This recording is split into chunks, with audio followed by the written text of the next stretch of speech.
pop up on your screen letting you know that that has begun. We'll also be beginning the live stream here momentarily, and you'll know that is live by a live on YouTube banner that pops up in the upper left-hand corner of your screen. So we'll be kicking that off here momentarily, and let me know if you have any questions. Who said she saw where they didn't Thanks, remove Rob. to Martin's contract? You're kidding. That's what she said. Wow. See if I can see you.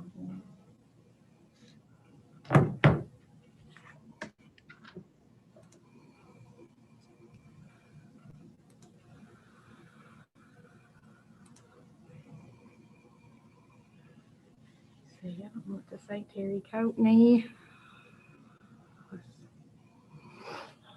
Terry, could you go ahead and mute your computer, please? And Mike. Hey, Could you all go ahead and please mute your computer? Mute. Thank you.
It's 2:30, so I'm going to go ahead and start.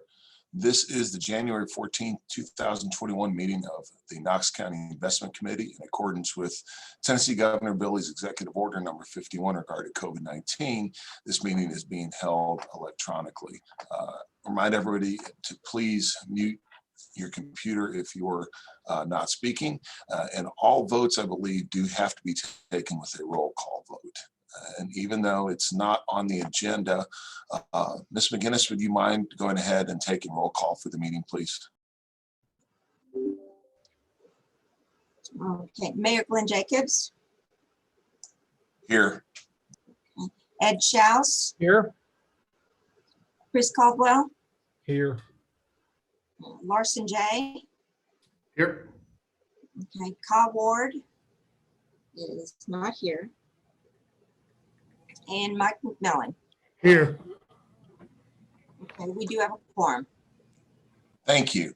The next order of business is to approve the minutes from the October 2020 meeting. Are there any corrections or discussion that need to occur? Motion to approve. Second. Okay, motion approved by Mr. McMillan, second by Larson J. Ms. McGinnis, would you please take a vote on this?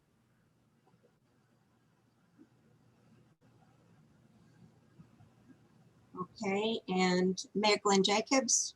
Yes. Okay, Ed Strauss, Yes. Chris Caldwell. Aye.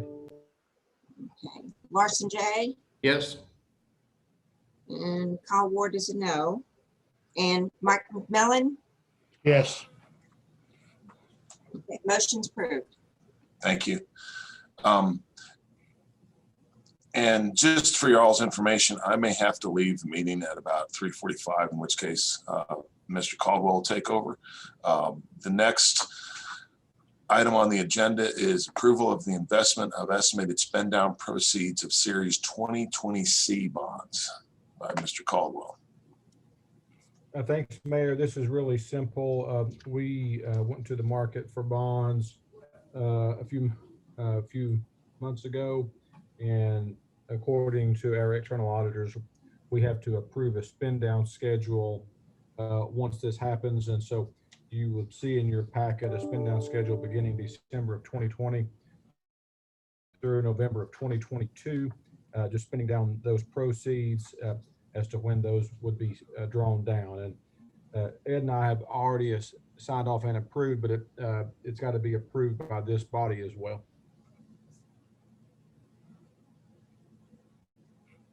Are there any questions for Mr. Caldwell?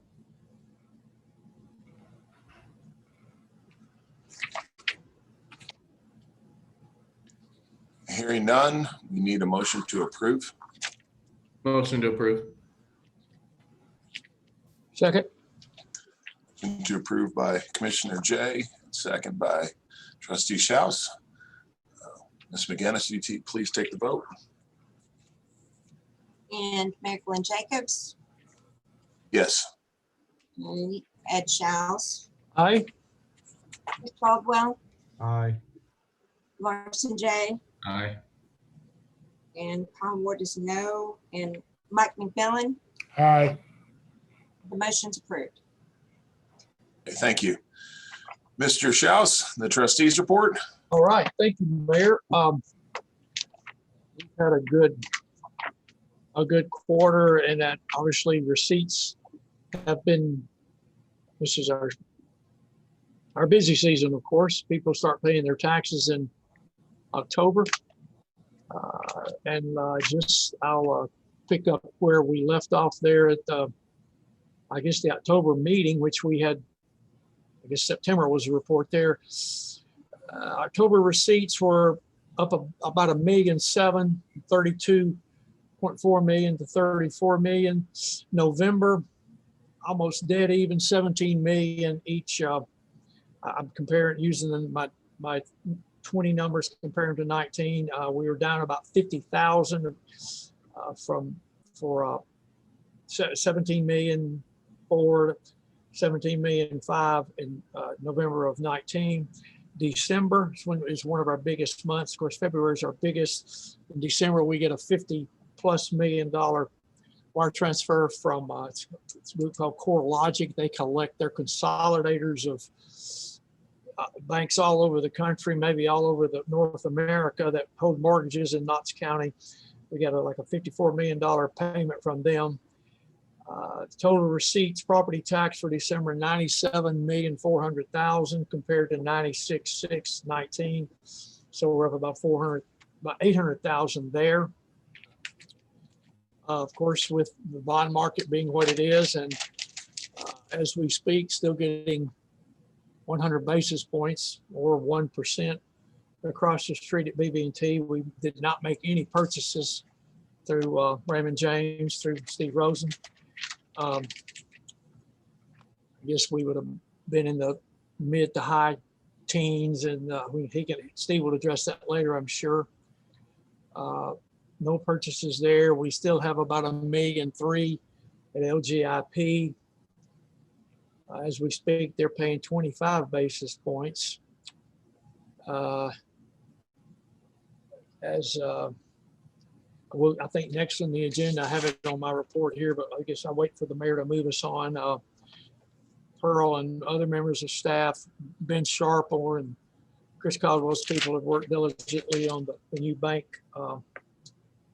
contract. I don't want to get ahead of myself, but my report, that's about the extent of my report. The portfolio with Raymond James is roughly slightly under 11 million.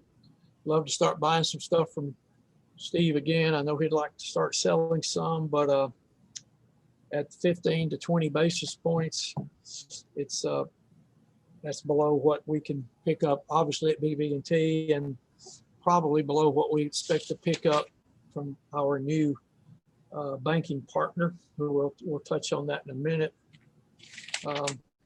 Balances have been very strong. I mean, we're well north of 100 million, 130 million when we get these surges in from places like CoreLogic and of course our sales tax and BEP money.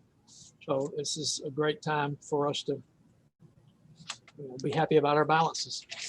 But that's about it for the trustees report, Mayor. Thank you for taking any questions if Rita has any. Thank you, Mr. Strauss. Are there any questions?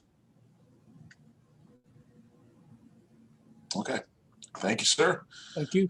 And next is update on status and recommendation for the banking contract by Mr. Strauss and Pearl Mathis, please. I hope Pearl's with us here. I don't see her up there. She's probably, if I hit the arrow.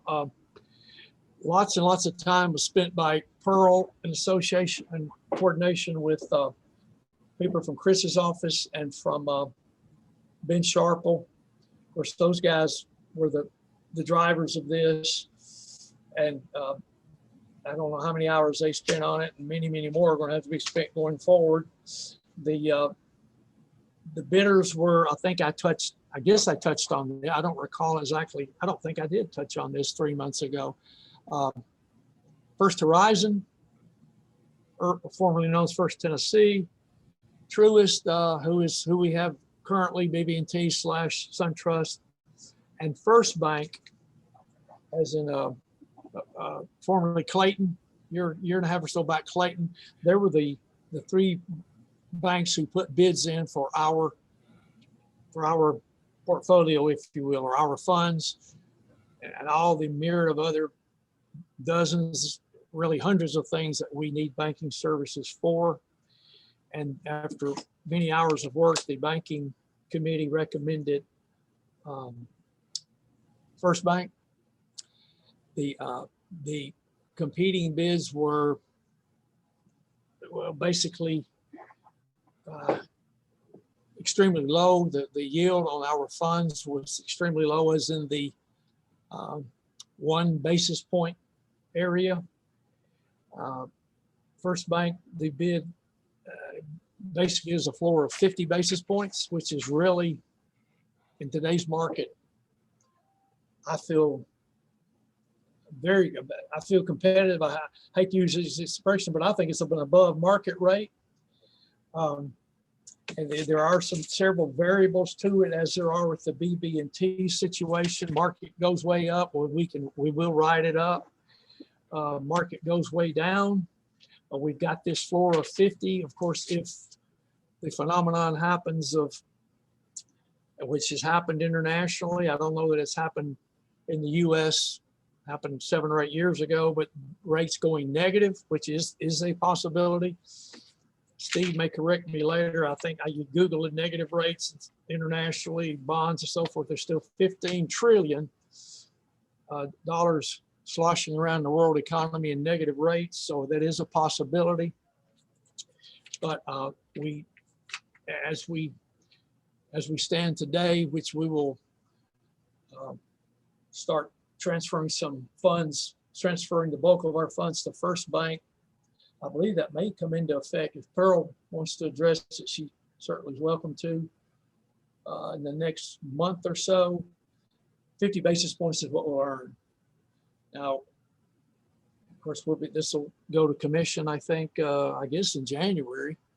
And I'll be down there to answer questions if I'm asked, and if I can offer any perspective or answer questions. But 50 compared to, just look at what you earn on if you have a money market, just look what you're earning on it right now. You're getting 3, if you're very fortunate, maybe keep huge balances or make your money some other way, make money off you some other way, you might get 8 or 10 basis points. I mean, you may get 15, but it's hard to find that. You can look at these online people like, I think Goldman Sachs' thing is called Marcus, Ally Bank, 1 or 2 others. They're in the 42 to maybe 51, 52 basis points. The best I've seen around town on money market funds is around 30 to 32 basis points. So 50 is I feel very competitive. Really, it's extremely competitive and it's above market, frankly, in my opinion. The negative is 50 is not 100. 100 is what we have been getting for 5 or 6 years. So we're cutting half on that, but realistically, we could have been cut to 10 basis points. And again, I'll try to be prepared to address that if I'm asked wherever this goes to commission. Mr. Strauss, I got a quick question. Yes, sir, Lauren. Two quick questions. The one is, being a newer banking institution, First Bank than the others that have bid, is there any concern that they don't have the same structural capabilities or service or online portal? I mean, is there anything that they don't do that the others offer from a sort of operational standpoint, or is it all pretty level? The people being Ben Sharple and his staff said they felt more than comfortable with, they researched First Bank and their operations in Middle Tennessee and West Tennessee and elsewhere. And they're a lot bigger guys than they appear to be in Knoxville. That's, I guess, capital wise and credit wise, asset wise and things like that. And operationally, I didn't hear anything negative. I was not on the committee. Pearl was on it from our office, but I don't think there'll be issues there. And Pearl, anything that came up during that is when it was talking about operationals? No, there was no negatives on the operational part of it. Matter of fact, they were very competitive and their pricing for the services were much lower than the two other bidders and doing the same service. So it wasn't any for structural, technical, all the technology, everything is in place there. Matter of fact, on January the 12th, Jeff and I had a Zoom meeting with 3 of their staff, start going over their implementation checklist. So we are starting to give them information and they're on it right away because as Mr. Strauss was saying, February the 1st, we will go with the account, concentration account, transferring the bulk of the funds into that account in order to earn that 50 basis point. Because at the end of January, the one that we're getting from BB&T at this time will end. That rate will. So there's not been a problem as far as structural or technical. Okay. The other question I have is just about timing. I see on the commission agenda this month, you're asking for a contract amendment with BB&T Truist extending through June 30th. So tell me the timing of when this First Bank would begin, or is there a bit of an overlap and you need that next sort of 6 months to transition things between the two entities? Is that what the extension's for? Yes, it is. The overlap is for that purpose because of the nature of all the accounts we have and what needs to be transferred. Okay, so you'll start working on that this month, but over the next 6 months, it'll be completely done by June 30. Yes. Okay, thank you very much. And I feel, just as one last editorial comment, I guess, like you look back 15 years ago, 10 years ago, I came into this office 6 years ago, or 6 and a third. We still had 3 or 4 people getting a payroll check, an actual physical check. We don't anymore. I don't know if the county still does that anymore or not, but looking back 10 years ago, you needed somebody with 30 branches around Knox County or around East Tennessee. So people could pick up their check on Friday and go out there and cash it or put it in the bank. And those days are past.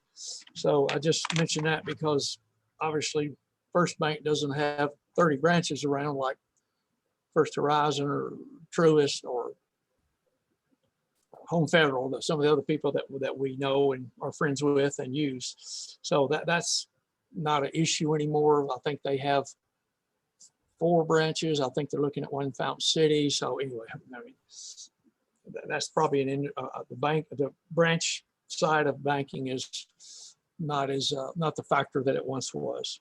Is there any last question? Sorry to. Oh, sure. I'm sorry. Yeah. Is there any reason we only got 3? There's a lot of banking institutions here. Is there any reason we got 3 that put a bid in? Is there? So is it too complicated, too big? It seems like Knox, with the amount of money that Knox County manages, we would be quite the get. But it was surprising to hear only 3 took a shot at it. Ben may be able to I'll address chime that. in Or on Earl. that. Can you hear me, Ed? I'm having Yeah, a Steve. terrible Yeah, problem. sure. Yeah. Okay. Larson, I'll chime in on that. I was shocked you got 3 responses. I mean, it's the capital requirements, the earnings opportunities, the collateral requirements. It's just unattractive business for banks right now. So my 2 cents is if you all got 50 basis points, that's absolutely amazing. And it's probably 55 basis points over market. Thanks for the clarification. Appreciate it. We did hear one, they're friends of mine, so I won't say who they are, but we did hear the comment in this process. Well, you're great guys over there at Knox County, but we don't need your money. So And that's not a negative or a slur. It's just deposits right. are a problem right now. They're not a solution. Everybody can take deposits if they want them. It's what you do with the money once you got it. It's the problem. Mr. Strauss or Mr. Caldwell, what is the fiscal impact of losing 50 basis points on our overall revenue? How much do we collect a year off of that or have in the past?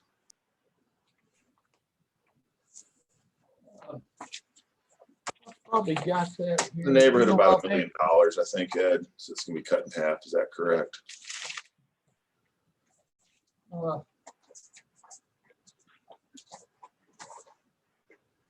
It's basically going from,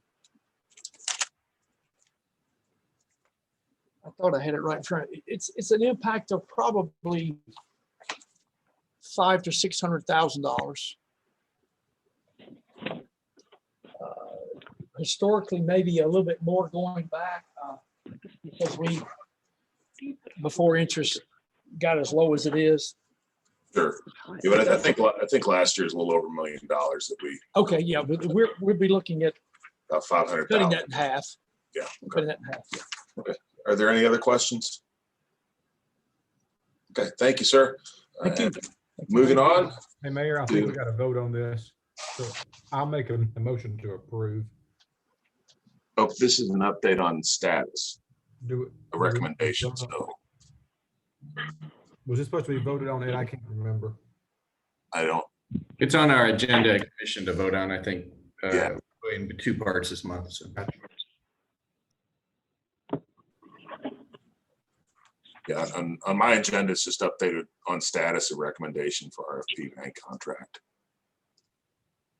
So do we need to have a vote that we are recommending this? I think we're okay. Okay. Okay, then moving on to Mr. Rosen and the review of investment portfolio.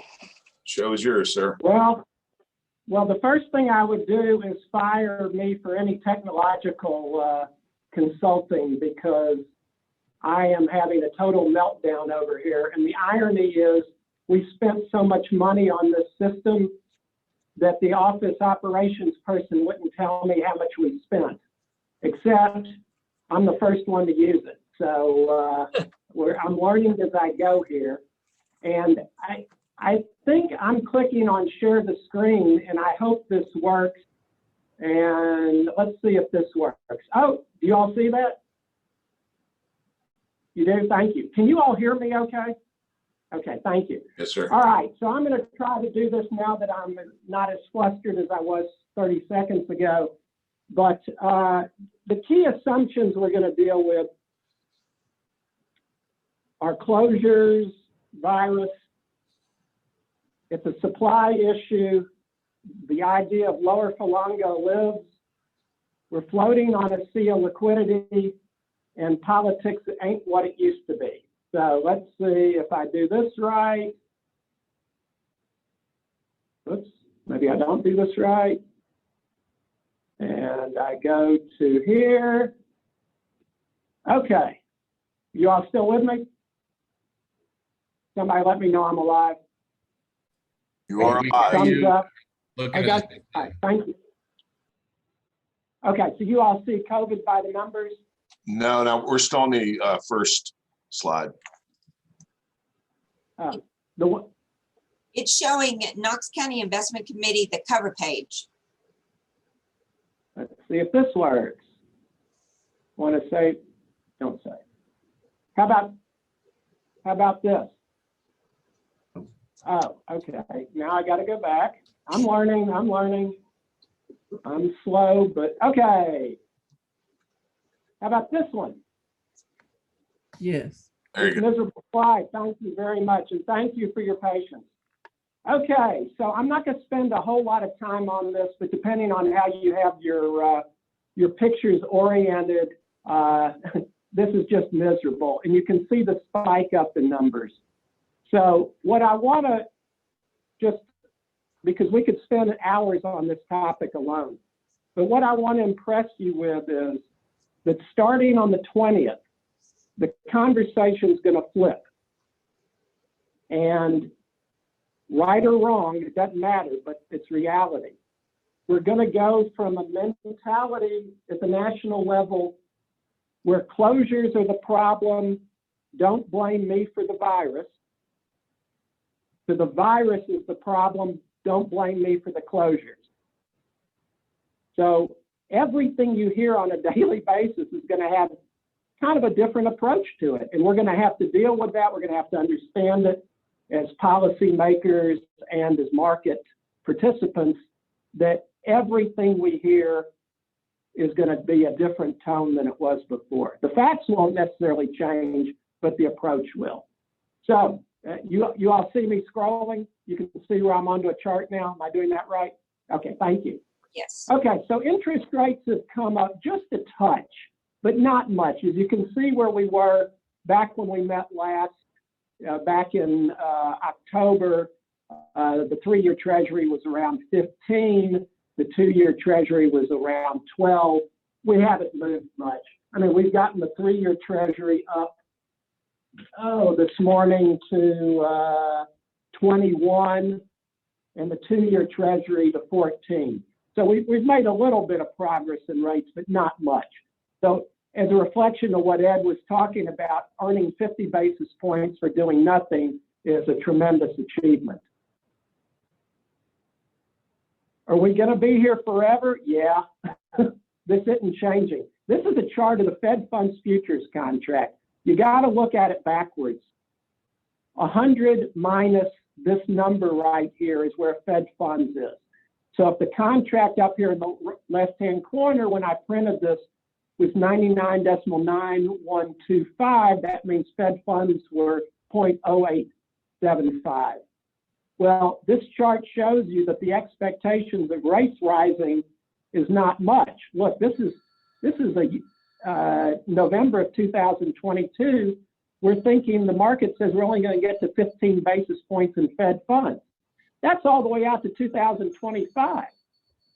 I mean, we're projecting rates to be like they were from 2008 to 2015, just flat as a pancake, not constructive for investors. How could this possibly happen with all the debt that we're putting out? Well, as you know, we've run the greatest deficit in our history in 2020 with all the relief programs, the lack of tax collections, et cetera. We've grown the debt $4 trillion in 2020. So we went from this point right here to here in debt, $27 trillion just in a year. We may add on that much again this year and get up into this territory. But while we're doing this, look what the Fed is doing. The Fed, and you want to look at this axis over here, is taking their balance sheet from 4 trillion up to 7 trillion. So we're at 7.3 trillion on Fed assets just in the last year.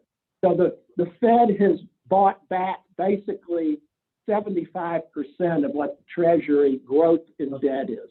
So that's why we're keeping it under control and rates are as low as they are. It looks like this program is going to continue There was a little talk about a Fed taper, if you remember the term from, I guess, 7 years ago, the taper tantrum. That didn't happen. And you had several Fed governors out this week saying, including Powell, saying we're not doing anything till we see inflation, and we want to see a lot of inflation to make up what we haven't done. So what's the stock market doing? This chart right here is the S&P 500, but it's equal weighted. So instead of giving Amazon the gargantuan market cap it has, or Apple or Google or some of the others, Microsoft, it evens it out so that any stock, the smallest stock in the S&P is weighted the same in this chart as the largest.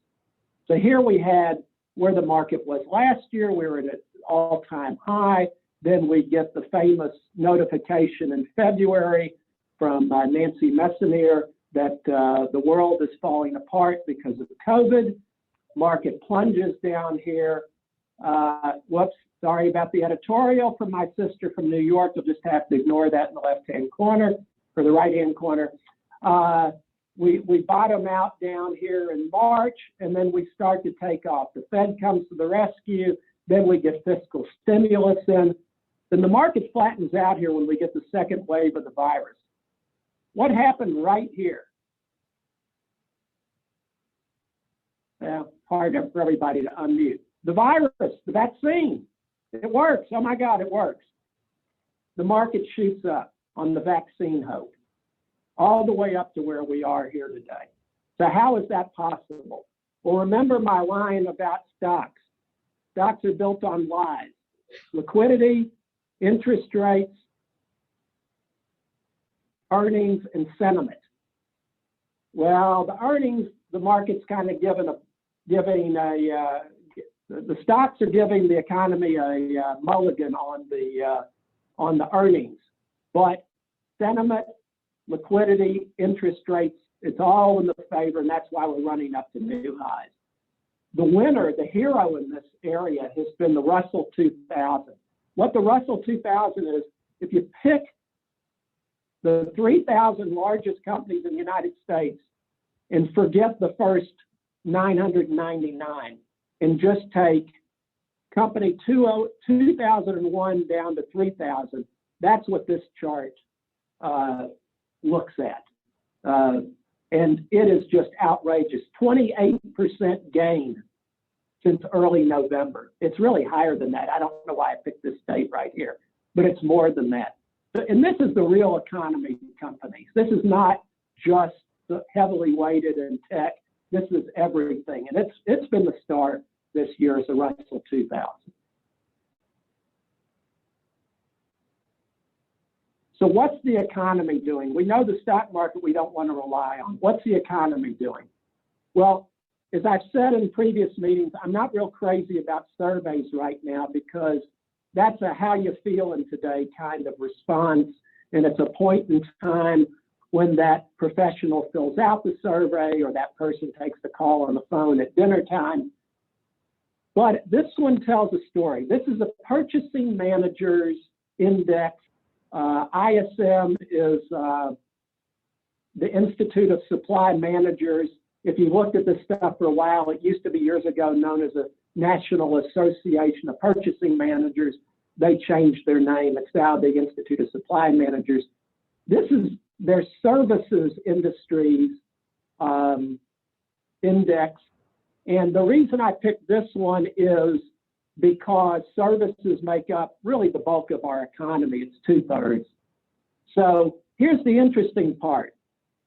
The overall index plunged, right? You see it going down, but then it comes up and it's up to 57.2. And this is a 50 over underline. So 50 over 50 is good.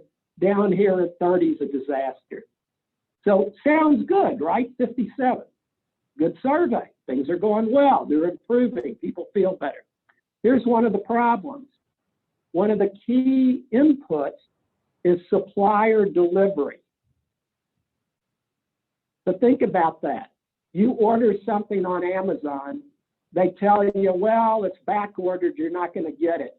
Well, you think in the back of your mind, well, that's because everybody's trying to buy it and they're running out. and it's a good product and it's a good, you know, I'll eventually get it. I won't be the first one on my block, but I'll be the third one. So normally when supplier delivery are slow, that's a good thing.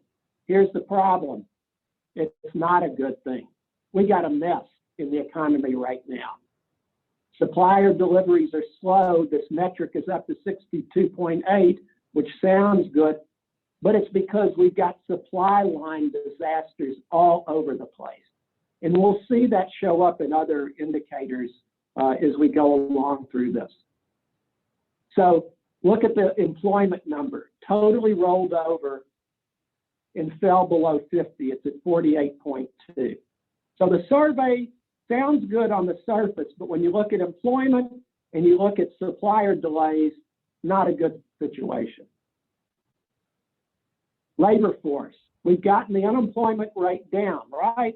And just think about this chart. Remember, it's a check mark. A lot of our charts are check marks. They're not super Vs, they're check marks. Well, here's the problem. The labor force hasn't recovered. We're only running 61.5% of our population is in the labor force, down from 63 and change up here. We're not putting people back to work. This is a real problem and it's not going away.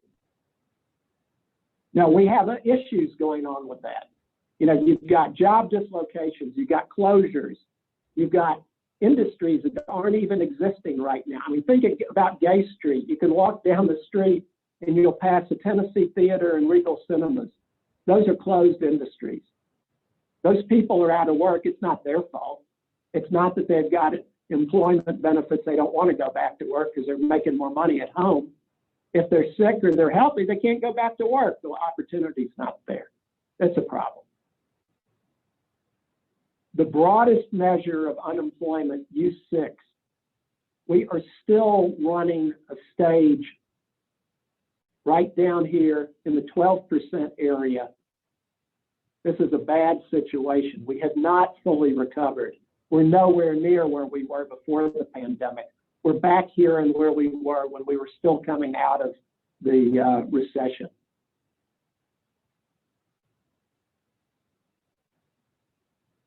But retail sales are good, right? Well, they're good online. How many of you are like me? You go to the mailbox when you get home and the mail's not there. It's because the mailman hadn't gotten to the mail yet. And then somebody in the house says, I don't care about the mail, but I'm expecting a package. So you got to go look what door that package got left at. Look at online sales, skyrocketing. Tennessee, brilliant. Figured out how to tax this stuff. Mr. Caldwell is trying to keep from smiling. It's a tough formula not to smile about taxes on online sales. It's kept us going. But are we really buying enough? Not really. Look at the savings rate. Savings rate is 13%. We're a consumption-driven economy. We're not an investment-driven economy. We're not out building ships. We're buying things. We're keeping each other employed because we spend our money. I think the last time we spoke, I had a chart on the velocity of money. We've pushed all this money out into the system, but it's not being spent, it's being saved. You heard conversations about stimulus checks. If you give someone who is unemployed $600, it's going to get spent on food, clothing, and shelter. If you give someone who's had a job, hasn't had any dislocations, and has done all right, it's probably going to get saved, or it's going to go into debt reduction. That's what we're doing. Look where our savings rate was just a few years ago. Even during the crisis, we didn't spike much. We only got to less 7%. Here, we haven't gotten back in the spend mode. That's not a level of confidence. It's also a case where the people that have the money aren't necessarily spending it because they're locked at home. My mother is a world traveler. She's probably been in 100 countries, depending on what country took over what country or who's got independence now. I asked her the other day what she's doing for exercise. She said, I'm climbing the walls. So that's somebody that's not spending money on travel. But we are spending money on homes. And the last time we got together, home building was up here. Single family home sales were up here running strong. And I don't know if it's still the case, but you employ somewhere around 5 people for every home under construction. Look what we've done in the last couple of months. Even with interest rates, mortgage rates at all-time lows and still hitting lows, we're rolling over on the home industry. Now, it's not where it was back here. It's still strong, but it's not the economic driver it was in 2020. We'll see what happens. Again, you got supply line issues, and then how many homes are people going to buy?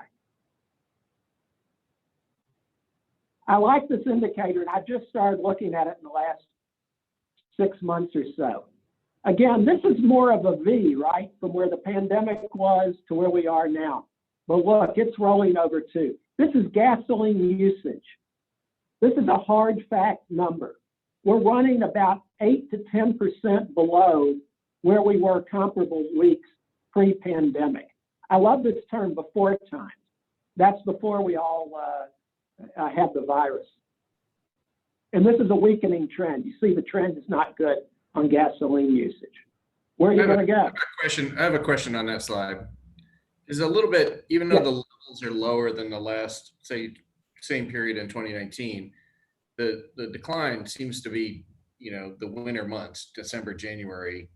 There seems to be even though the whole level is lower, certainly some of that's behavioral of just everybody's still pandemic and kind of shut in, so we're not driving around as much. Is that accurate?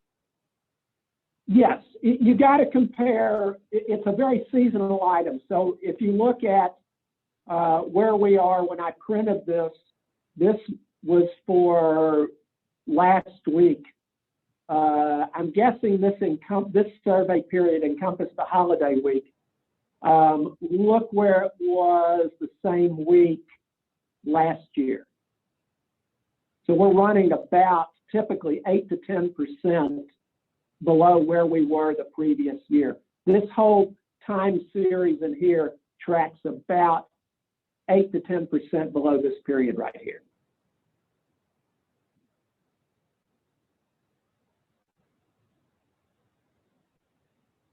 And if you think about it, it may be even more of a story, because think about how many people have left the cities. And my sister lives in the Upper West Side of New York. She hadn't been back to Manhattan for more than 12 hours in 9 months. So she's burning more gas than she's, in the last 9 months than she burned in the last 19 years. So you got a lot of people like that. So the trend's probably even worse on a person-for-person basis. All right, let's talk about oil, because this is a supply story, absolutely. Back in the before times, oil was about 100 million barrels per day, world production and consumption. Very elastic pricing. I hope I got that right. You move the needle a little bit. You move the demand a little bit. You move the supply a little bit. You can move the price a lot. High elasticity. I'm supposed to get that right. I hope I got it right. What we've done this year is we took oil down to nothing, right? Remember, it was even negative at one point on the futures contract. We took it down to nothing because you couldn't give it away. Then as the economy reopens and we start burning again, we drive, we use equipment, et cetera, builds back up, we get a second wave of the pandemic, back down, now we're recovering. But why are we getting this spike here and in the last few months? It's not demand driven. The Chinese have been buying oil internationally. They're buying it out of the Middle East for the most part, but it's not demand. This is a supply reduction. Saudis have led OPEC against Russian desires to cut the supply down to the low 90s. So we're now running about 91, 92, maybe 93 million barrels a day for oil in this country.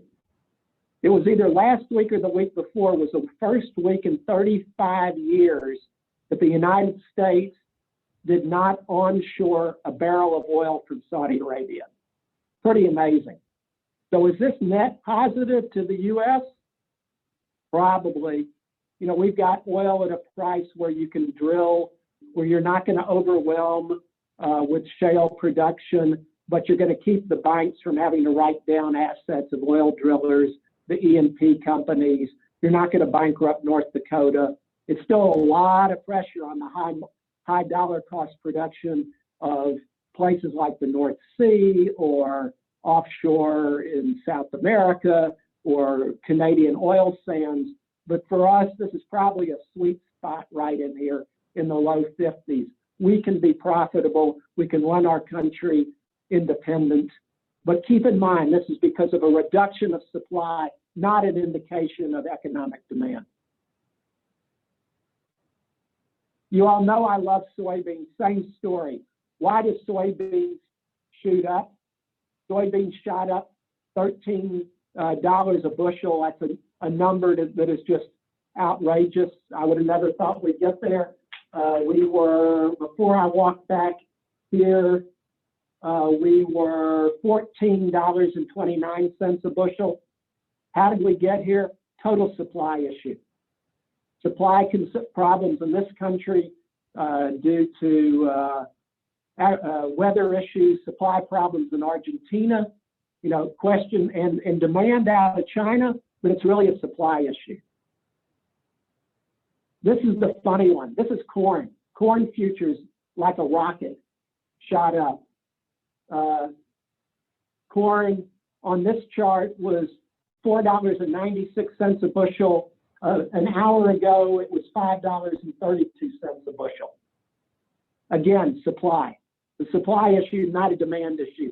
Though again, there's Chinese demand, but it's a supply issue. One analyst referred to it as Bitcoin. That I thought was pretty funny.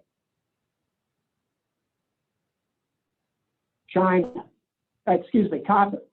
Same story. Copper earlier today was $3.66 a pound. About the same level we were when I printed this. Copper's on a tear. Demand in China, but it's constrained supply out of South America, of course, due to the pandemic. It's hard to run a copper mine if you don't have the employees there because they're sick. What else is helping commodity prices? Weakness in the dollar.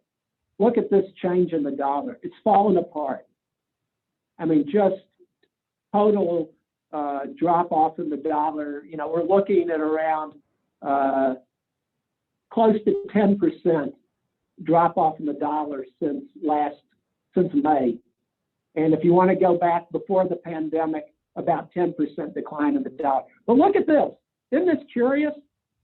Look when the dollar turned. January 6th, my daughter's 21st birthday. Forever, people will remember her birthday for a palace coup. I thought that was the most interesting thing. That's when people came to the dollar. There would be a total panic in America.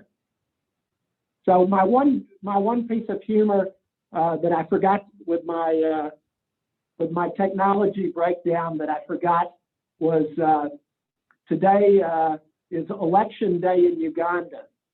They have a celebrity running for president. They had a unilateral shutdown of internet access. They have questions about election improprieties. They have long lines at the polls. And here we are, finally, Uganda has adopted our democratic principles. I thought that was great.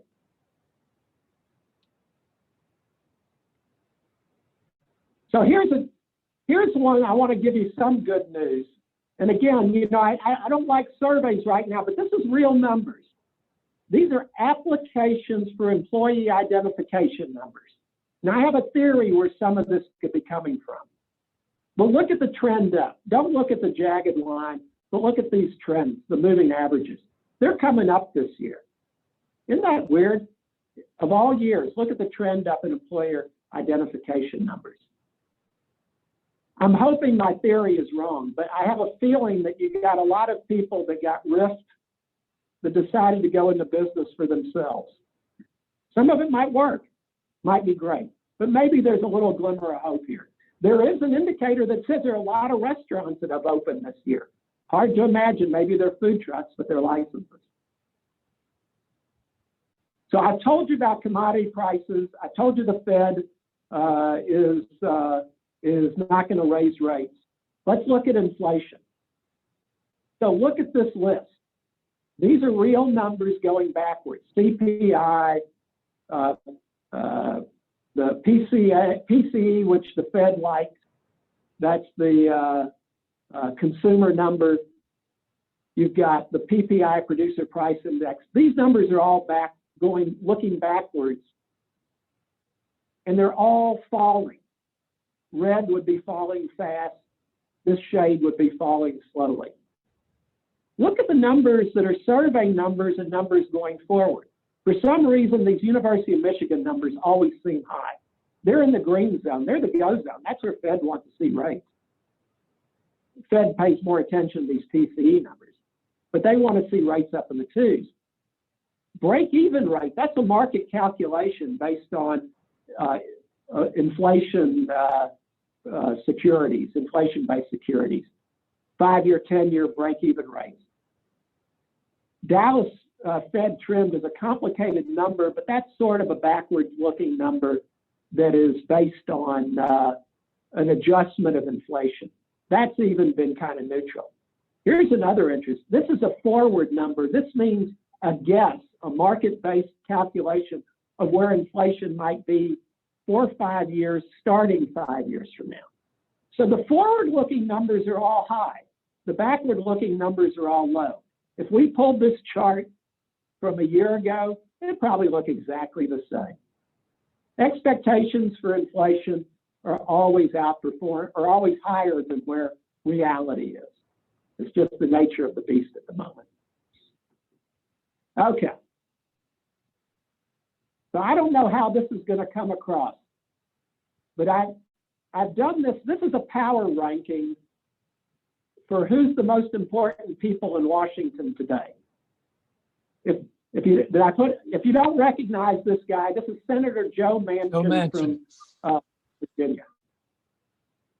I think if you can tell, and this is my opinion, you can tell he got his own color picture. He's a nice looking guy from West Virginia.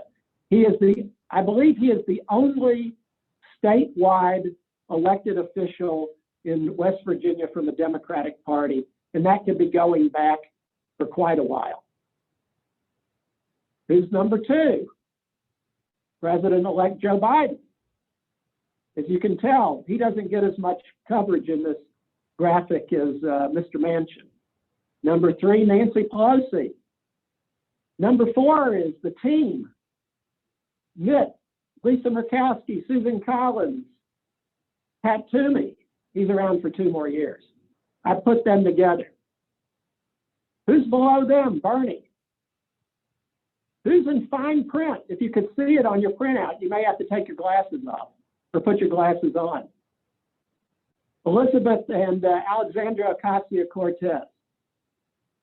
They have no power. Alexandria Ocasio-Cortez has so much influence, she couldn't even get on the Energy Committee. Leslie Stahl asked Nancy Pelosi about her on 60 Minutes Sunday night. Nancy Pelosi had a look on her face like someone had just stepped on her cat's tail. There's no power here. This is the power. So what did he do to exert power? He immediately said that $2,000 checks will not get his vote. This was after the Senate races were clinched in Georgia. He is the man in the middle. He said targeted money is going to work, and he'll support that. Without him, it's going to be real hard to get 50 votes in the Senate on anything. So he's the player. He also said he will not support breaking the filibuster. I don't think this is the kind of guy that says something on Monday and votes against it on Tuesday. So this is the lay of the land. Any type of aggressive policy desires from this crowd, they're not going to get an airing. No matter what some of the media likes to say, they don't have much influence. It's here, it's maybe here, it's a lot here, and it's Joe. So, questions, comments on all this stuff I'm throwing at you before we move on to the portfolios, or we can also come back to it if you want, whatever you want, Mr. Schaus. Oh, forgot one thing. Another detail about the supply situation that I didn't get into the slides, but I want to share with you.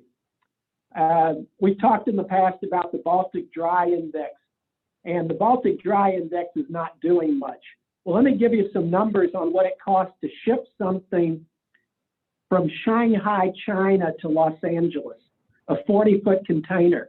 It costs about $1,500 to rent one of those things and get a container to Los Angeles a year ago. It now costs $4,000. Why is this? Well, there aren't any containers to go back. There aren't any containers available in China. There's a shortage because they're all sitting here because we're importing and not exporting. So the containers, there's not enough containers to ship out of China. What if you want to ship from China, from Shanghai to Rotterdam? The price went from $1,500 a container to $9,000 a container. That is a supply line disruption. You don't have a chance. So we got a labor disruption because absenteeism at the factory level and at the service delivery level is awful. And we've got unemployment dislocations, and we've got supply dislocations. A friend of mine had a problem with a stove and oven, missing a part. His oven has, I may have even shared this with you all 3 months ago, still hasn't gotten his oven fixed. He's going to have to buy a new oven because he can't get a part shipped from China. That's an economy that's got issues. So back to the original premises, lower for longer, supply lines are the issues. Politics are right here with this guy. And we're going to have to look at our closures and pandemic issues in a backwards way when we hear about it going forward. So, okay, I'm shutting up for the moment.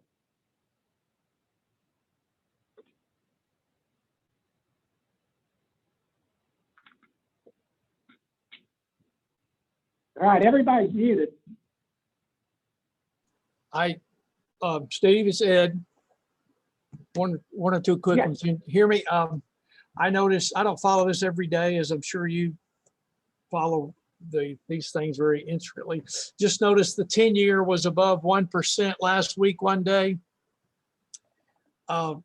Yes. You have any feel for if we'll be by? I mean, you have any feel for? I guess I think, you think we're resigned to the 50 basis points, and we're happy to have that. But you think you'll be calling me with any deals in the next few months? Actually, I'm more likely to call you in the next few days and suggest we sell a good chunk of what's at Bank of New York and put it into that 50 basis points, as long as you're comfortable that contract is secure and in place for the next 18 months to 2 years. The thing we should point out on the 10-year Treasury, which is a great indicator, every time the government comes to market with an auction, the auction's a winner in the market rallies. In other words, they bring out, we had 58 billion, was that the number? 58 billion 10 years auction this week. They find buyers. The supply brings in buyers. It brings in demand.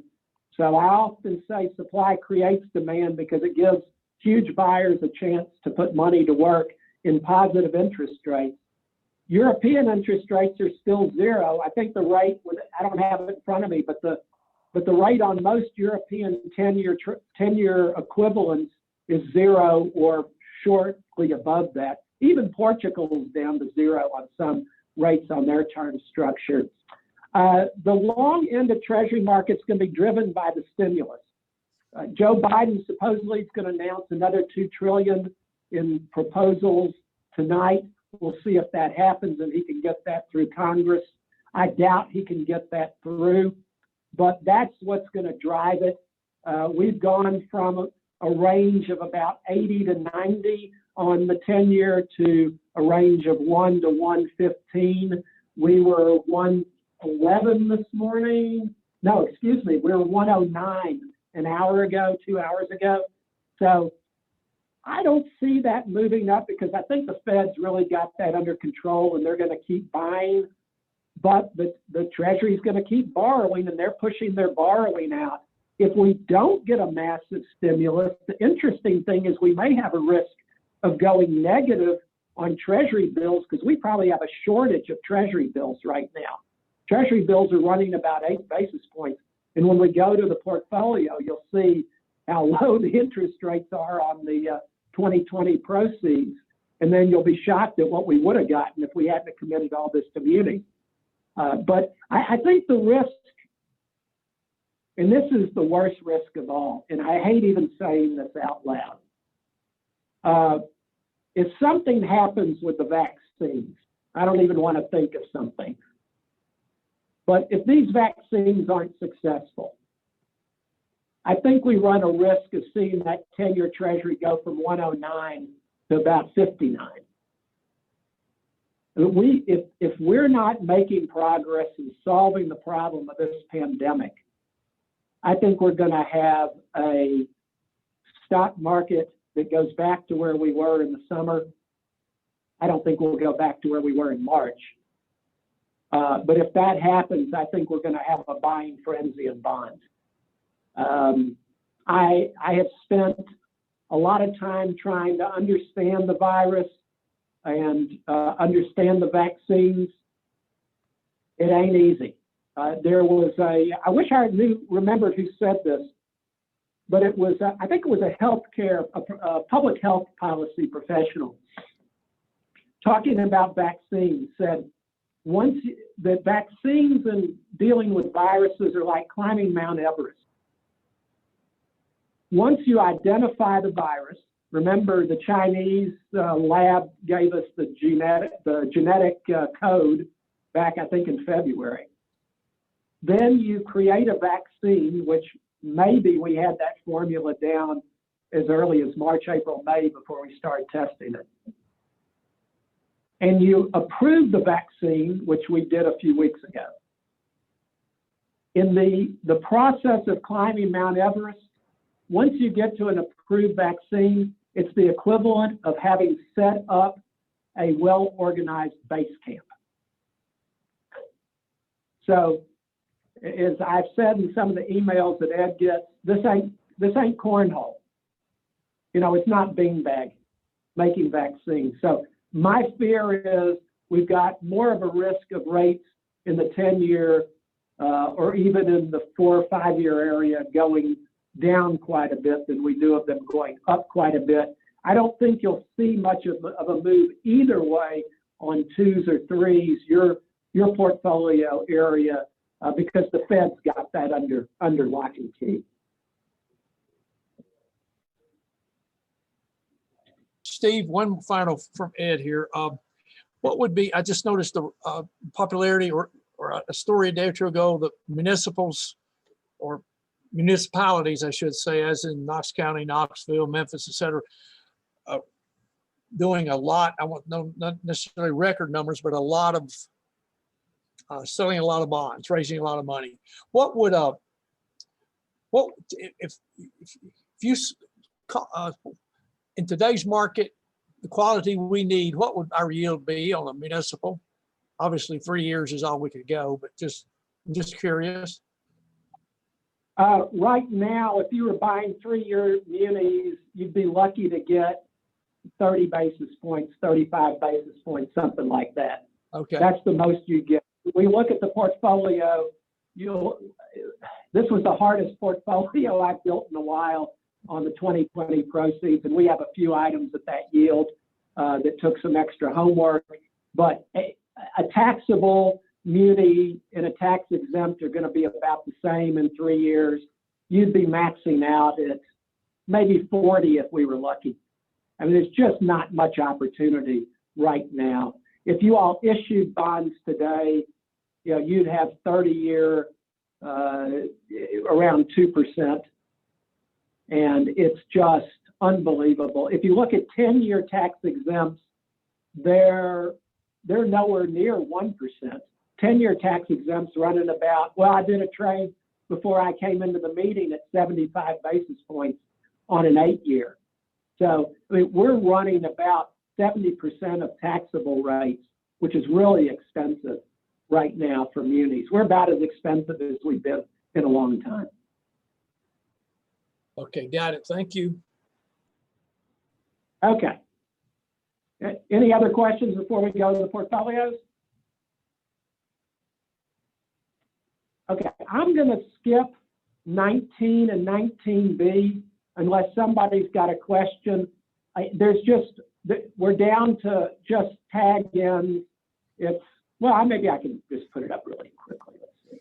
Oh, all right, I did that. I mean, you can, I don't know if you can see this. There's $4 million left in 19. It's not worth the time to spend on it. Let's see if this works. Oh, that worked. You know, these were old yields. Where are they? Book yield.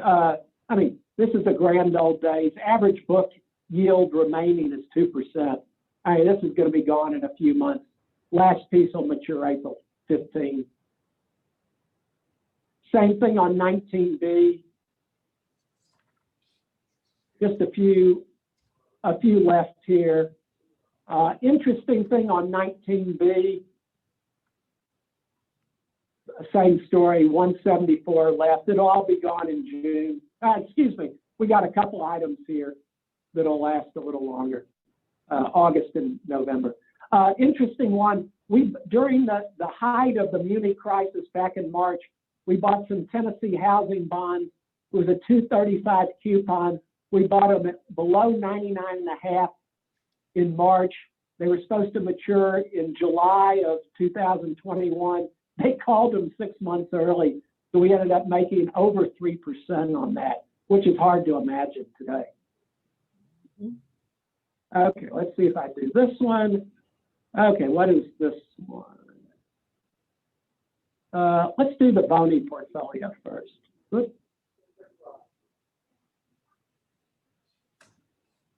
Okay, so this is our Bank of New York portfolio. We're down to 10 million.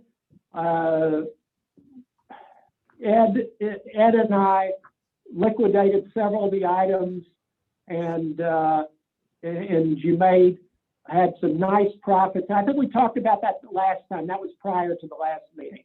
But we were able to make some good earnings on that because you took profits, you had book yields that were above market, and had capital gains, and then turned around and put the money into Truist and earned for the rest of the term an above market rate.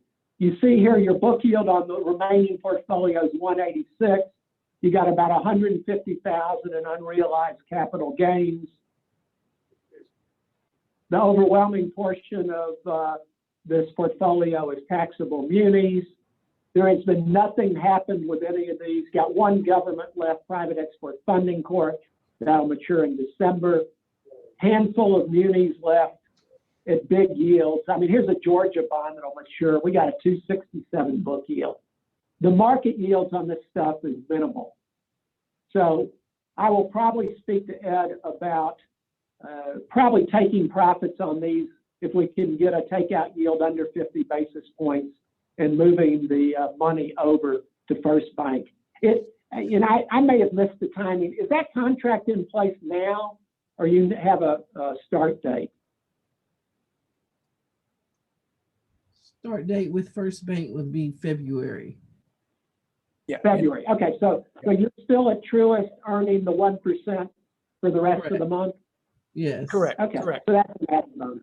Okay, so Ed, we'll probably talk about that. Any questions on the Bank of New York portfolio? Okay. Okay, so let's go on to something you haven't seen before. These are the 2020 proceeds. Let's see.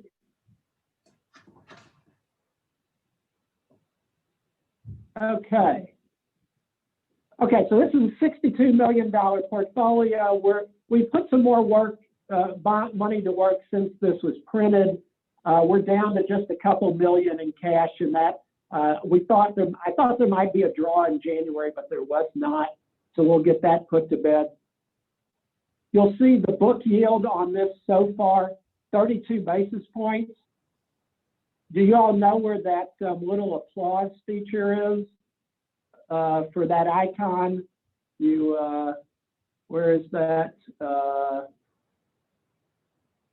Where is it? Share sound. Well, if you don't know where it is, you can put your hands together.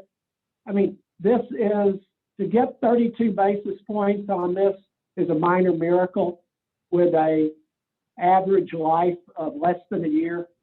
A treasury portfolio with an average life of less than a year would be about 8 basis points. So it doesn't sound like much, but this was an accomplishment, if I do say so myself.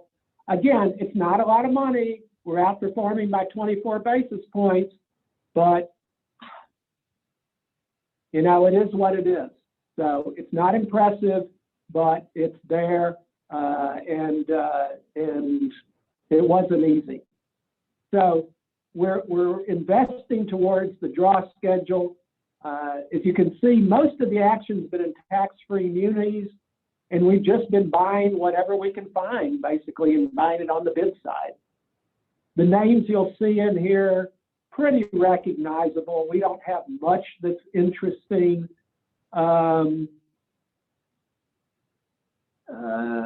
Most of these bonds are going to be AA rated. Some of them are single A when we can find them, but a lot of Texas insured bonds by the permanent school fund, so they're AAA. We've got some AA plus bonds, like, you know, a cheap bond in Illinois that's AA plus on an expensive suburb. This was a good one. We found a mutual fund that didn't want these. It's a shame there wasn't another digit. It was only several hundred, but an airport in a rural area outside of Indianapolis, well, it's guaranteed by the county with a GO. It's hard to beat that. And we got 52 basis points on that. Again, we got a couple of pieces, 200 and 300. I wish it was 3 million and 2 million, but you know, that's the earnings equivalent, think about it, of 5 times that amount of treasury. So it's a tough market. Piece sizes or whatever we can get. This was a good one. We were able to get Stratford, Connecticut, and you know, got a 39 on that one. But as you glance through it, nothing is too exciting. A lot of AAAs, more AAAs than I would care for, but we take what we can get. 4 million odd in the AA category. I'd love to get more single A. I mean, state of Connecticut, we got 37 basis points average yield on our A-rated bonds. Is it a lot compared to the other ones? No, but it's a benefit.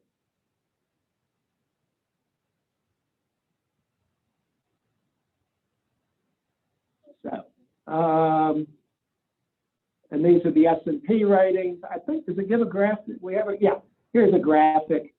Now, again, way too much in AAA. I'd love for the portfolio to have more yield to it, but we're just not capable of it. We only have one government agency this go around. We have one Federal Home Loan Mortgage Corp that matures. When was that one?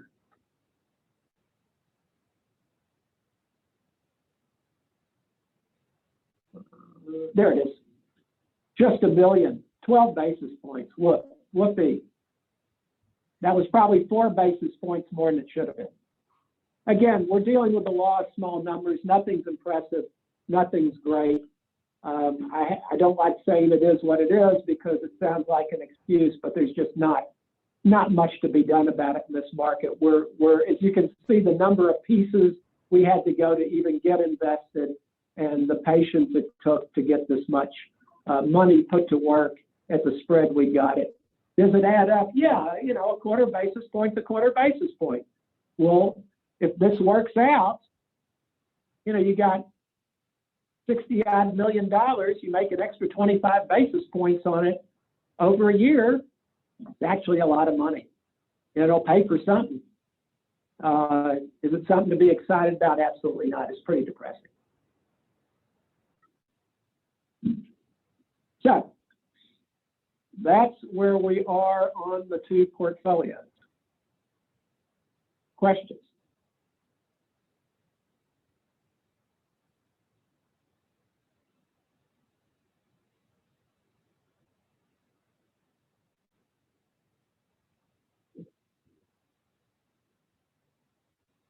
I got one thumbs up.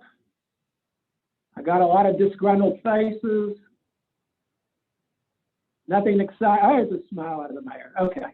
Yeah, it's not much we can do about it. And this isn't going to change. It's not going to change. The good part is when you're borrowing extremely cheap. The bad part is not much can be done with it.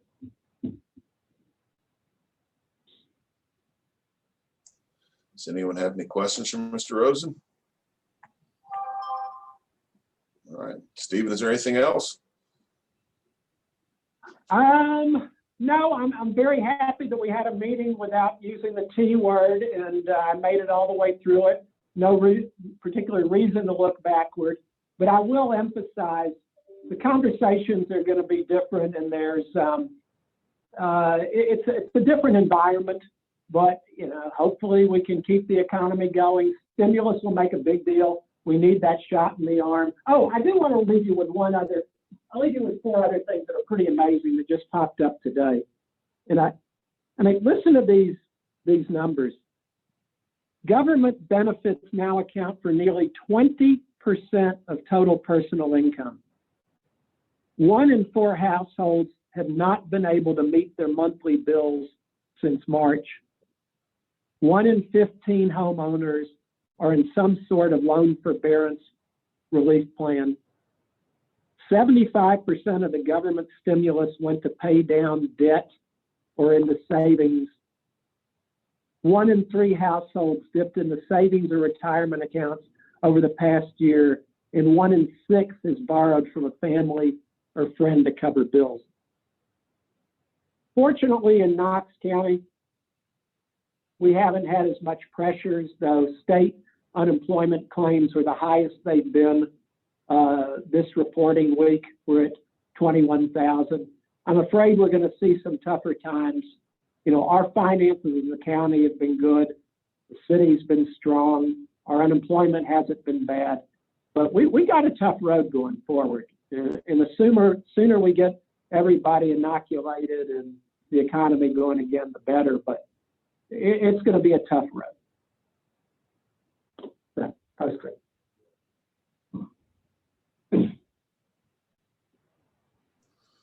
All right, now, before I make my way up to the top of the city county building to jump off, does anyone else have anything today? That would be reactive, not proactive. Very true. Is there any other discussion? Proactive. Are there any other discussion items or any new business or anything that we need to go over? Okay. Thank you, Mr. Rosen. And I guess at this point then, do I hear a motion to adjourn? So moved. All right. Thank you all. See you next time. Thanks again, Stephen. Thank you all. Thank you all. Thank you. Sorry for the technology. That's all right. Thank you. Thank you.